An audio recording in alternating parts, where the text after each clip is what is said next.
Assalamualaikum warahmatullahi wabarakatuh. Perkenalkan, nama saya Adelia Puspita dari Prodi PGSD Universitas Trilogi. Yang pada video kali ini saya akan memaparkan materi dalam mata kuliah pengantar pendidikan yang diampu oleh Dr. Diri Tonga, SPD, MM, MPD, guna untuk memenuhi penilaian ujian tengah semester. Dimensi dan hakikat manusia. Hakikat manusia adalah makhluk yang memiliki sifat sosial, individualitas, dan moralitas, yang mana sifat tersebut menjadi dasar dan tujuan dari kehidupan manusia yang sewajarnya, atau menjadi dasar dan tujuan setiap orang dan kelompoknya. Di dalamnya terdapat 4 dimensi manusia yang dibawa sejak lahir. Yang pertama, dimensi keindividuan. Manusia sebagai makhluk individual mempunyai arti bahwa manusia sebagai seorang yang utuh, yang tidak dapat dibagi antara kesatuan fisik dan psikis.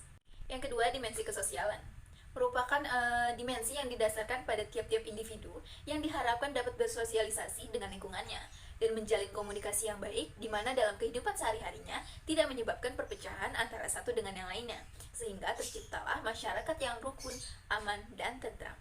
Yang ketiga, dimensi kesusilaan. Susila berarti dari kata su dan sila yang artinya kepantasan yang lebih tinggi. Persoalan kesusilaan selalu berhubungan erat dengan nilai-nilai, nilai kehidupan berupa norma yang berlaku di masyarakat, dan moral yaitu ajaran tentang baik dan buruk, perbuatan dan kelakuan. Yang keempat, dimensi keberagamaan.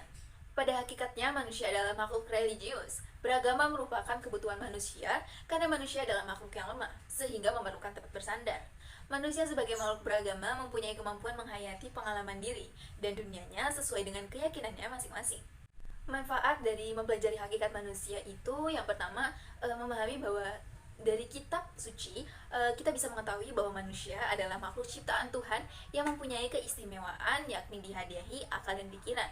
Yang kedua, melalui akal dan pikiran manusia diberi kesempatan untuk mengolah dan memanfaatkan alam semesta beserta isinya semaksimal mungkin. Yang ketiga, akal dan pikiran akan memproses bagaimana kita bisa mengimbangi segenap potensi yang ada dalam diri manusia sebagai seorang insan. Yang keempat, manusia dapat memaknai kehidupannya dan memberi makna terhadap kehidupan orang lain. Poin kedua, landasan dan asas pendidikan. Landasan adalah dasar tempat berpijak atau tempat dimulainya suatu perbuatan. Jadi landasan pendidikan yaitu asumsi-asumsi yang menjadi dasar pijakan atau titik tolak dalam pelaksanaan pendidikan. Dalam landasan pendidikan di Indonesia, diperlukan landasan pendidikan berupa landasan religius, landasan filosofis, landasan hukum, landasan kultural, landasan sosial budaya, landasan psikologis, dan landasan ekonomi.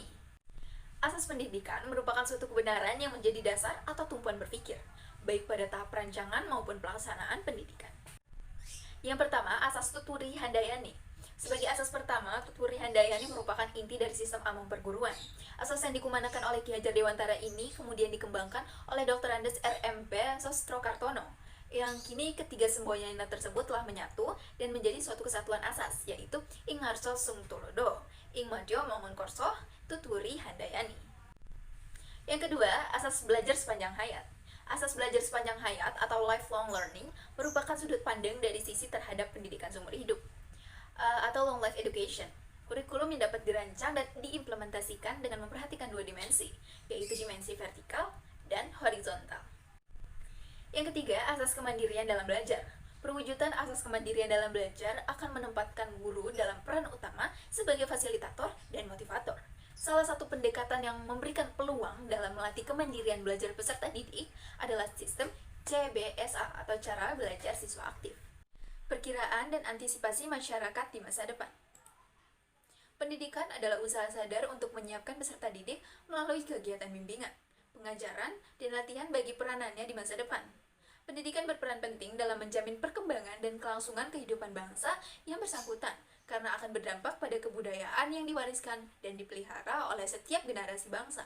Dari sisi lain, pendidikan merupakan salah satu pilar utama dalam pelestarian dan pengembangan kebudayaan setiap masyarakat.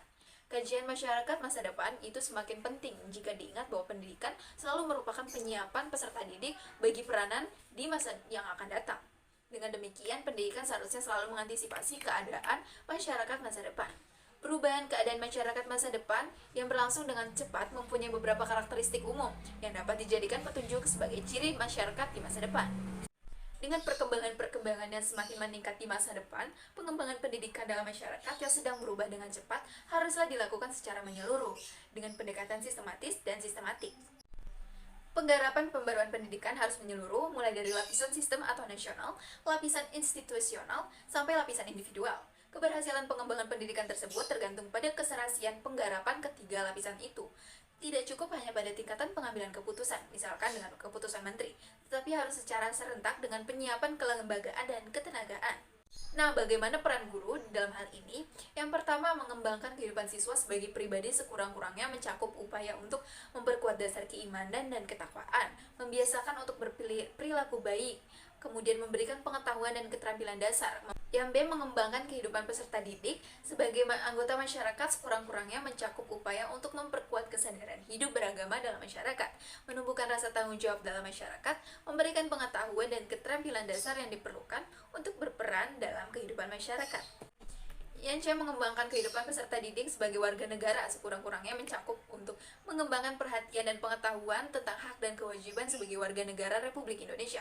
Yang kedua, menanamkan rasa ikut tanggung jawab terhadap kemajuan bangsa dan negara. D, pengembangan kehidupan peserta didik sebagai anggota umat manusia mencakup upaya untuk meningkatkan harga diri sebagai bangsa yang merdeka dan berdaulat. Yang kedua, meningkatkan kesadaran tentang hak asasi manusia. Yang ketiga, memberikan pengertian tentang ketertiban dunia. Yang keempat, meningkatkan kesadaran pentingnya persahabatan antar bangsa. Kemudian yang E, mempersiapkan peserta didik untuk mengikuti pendidikan menengah dalam menguasai kurikulum yang disyaratkan. Landasan dan asas pendidikan beserta penerapannya. Yang pertama, pendekatan komunikasi oleh guru. Dewasa ini masih terdapat kecenderungan bahwa peserta didik masih terikat oleh penggunaan komunikasi satu arah dalam kegiatan pembelajaran dengan mengandalkan metode ceramah. Dalam komunikasi yang demikian, pendidik menempatkan dirinya dalam kedudukan yang lebih tinggi dari peserta didik. Dengan hal ini akan membuat dan menghambat kinerja proses perkembangan anak menuju ke arah yang lebih baik. Dibanding menggunakan metode ceramah, lebih baik kita menggunakan metode student-centered learning, di mana para siswa lebih aktif dalam kegiatan belajar pembelajaran sehingga mereka bisa mengikuti perkembangan-perkembangan.